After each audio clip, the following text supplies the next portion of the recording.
رسول اللہ صلی اللہ علیہ وسلم کا فرمان ہے، آپ فرماتے ہیں اخلص دینک، اپنی نیت کو خالص کر لو، ایک چھوٹا سا تمہارا عمل کیا بھی اللہ رب العزت کے ہاں تمہیں کامیاب کر دے گا۔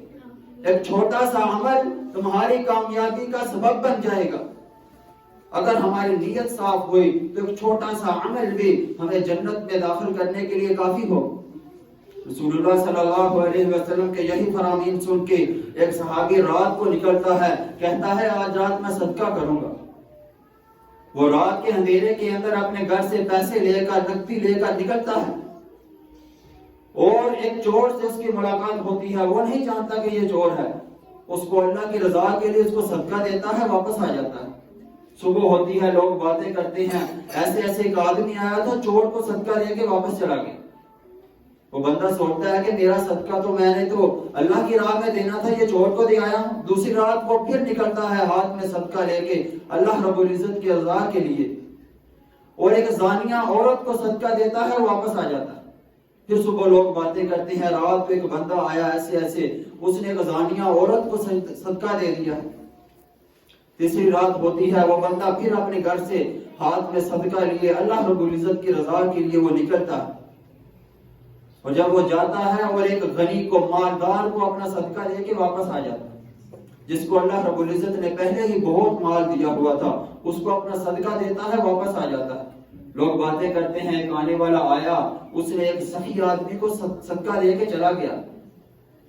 وہ بندہ اپنے ہاتھوں کو اللہ رب العزت کی بارگاہ میں اٹھاتا ہے، کہتا ہے اللہ میرے دل میں خلوص تھا، میں تو تیری رضا کے لیے نکلتا رہا کہ لوگوں کے چھپ کے میں صدقہ کروں، کوئی مجھے دیکھے نہ، میرے عمل کے اندر ریاکاری نہ آئے، میں صرف اتنا چاہتا تھا کہ تم مجھ سے راضی ہو جائے۔ تو یہ 3 دن میں صدقہ دیتا رہا ہوں، تو نے چور کو دلا دیا، تو نے زانیہ کو دلا دیا، تو نے غنی کو دلا دیا۔ اللہ رب العزت کی طرف سے اعلان ہوتا ہے، فرمایا تمہارا 3 دن کا صدقہ ہم نے قبول کر لیا، اور ایک انعام ہے تمہارے لیے، وہ تمہارے جو محنت کے، وہ اچھائی کے جو پیسے تھے، وہ تیری جو نیک کمائی تھی، اس کو کھانے کی وجہ سے اللہ نے ان 3 آدمیوں کو راہ ہدایت دی۔ اگر بندے کا عمل چھوٹا بھی ہو لیکن آدمی کی نیت خالص ہونی چاہیے تو وہ چھوٹا سا عمل بھی بہت بڑا بن جاتا ہے۔ رسول اللہ صلی اللہ علیہ وسلم نے غزوہ تبوک کے لیے صدقے کا اعلان کیا۔ آپ فرماتے ہیں صحابہ، ہم نے کفار کے ساتھ پہلی مرتبہ سب سے بڑی جنگ ہونے والی تھی، مدینہ سے انہوں نے سب سے پہلے جنگ کے لیے نکلنا تھا، ایک بڑے لشکر کے ساتھ ٹکرا تھا۔ رسول اللہ صلی اللہ علیہ وسلم فرماتے ہیں صحابہ صدقہ کرو تاکہ ہم جہاد کا مال جمع کر سکیں، جہاد کے لیے جو ضروریات ہیں ہم ان کو پورا کر سکیں۔ صحابہ اکرام اپنے اپنے گھر سے مال کو لے کر آ رہے ہیں۔ سیدنا عثمان غنی رضی اللہ تعالیٰ عنہ 1000 سونے کے سکے لے کر آتے ہیں، آپ کے رسول اللہ صلی اللہ علیہ وسلم کی بارگاہ میں پیش کرتے ہیں۔ آپ ایسے ان سکوں کو اپنے ہاتھوں کے اندر الٹ پلٹ کر رہے ہیں، اور ساتھ آپ فرما رہے ہیں اے اللہ میں عثمان سے راضی ہو گیا ہوں، تم بھی عثمان سے راضی ہو جائے۔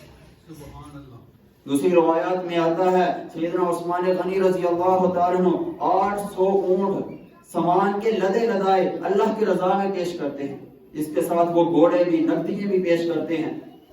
رسول اللہ صلی اللہ علیہ وسلم فرماتے ہیں عثمان بس کر دو، ما ذر عثمان ما عمل بعد اليوم، فرمایا عثمان اگر آج کے بعد تو کوئی بھی نیک کام نہ کرے، تو جو چاہے کرتا رہے، اللہ نے تجھ پر جنت کو واجب کر دیا۔ صحابہ کرام اپنا اپنا مال لے کر آ رہے، ان کی حسب توفیق کوئی ہماری حسب توفیق جیسی نہیں تھی۔ آج اگر ہم اعلان کریں کہ اس مسجد کو چندے کی ضرورت ہے، اس مسجد کے اوپر خرچ کرنے کی ضرورت ہے، تو ہماری حسب توفیق 10 روپے سے شروع ہوگی اور 500 کے نوٹ میں ختم ہو جائے گی، لیکن وہ اللہ کی رضا کے دینے والے لوگ تھے۔ سیدنا عمر فاروق رضی اللہ تعالیٰ اپنے گھر میں جاتے ہیں، سارے سامان کے 2 حصے کرتے ہیں، ایک حصہ لا کر رسول اللہ صلی اللہ علیہ وسلم کی خدمت میں پیش کر دیتے ہیں۔ سیدنا ابو بکر صدیق رضی اللہ تعالیٰ اپنے گھر میں جاتے ہیں، سارے کا سارا مال لا کر رسول اللہ صلی اللہ علیہ وسلم کی خدمت میں پیش کر دیتے ہیں۔ آپ فرماتے ہیں ابو بکر گھر میں کیا چھوڑ کے آئے ہو؟ کہتے ہیں اللہ کے نبی جو مال تھا سارے کا سارا لے آیا ہوں، گھر میں صرف آپ کی اور اللہ کی محبت کو چھوڑ کر آیا۔ ان لوگوں کے اندر نیکی کا جذبہ تھا. پاس ایک انصاری صحابی بیٹھے ہوئے تھے، ابو عقیل رضی اللہ تعالیٰ عنہ. وہ یہ سارا معاجرہ دیکھ رہے ہیں، ان کے پاس دینے کے لیے کچھ بھی نہیں تھا.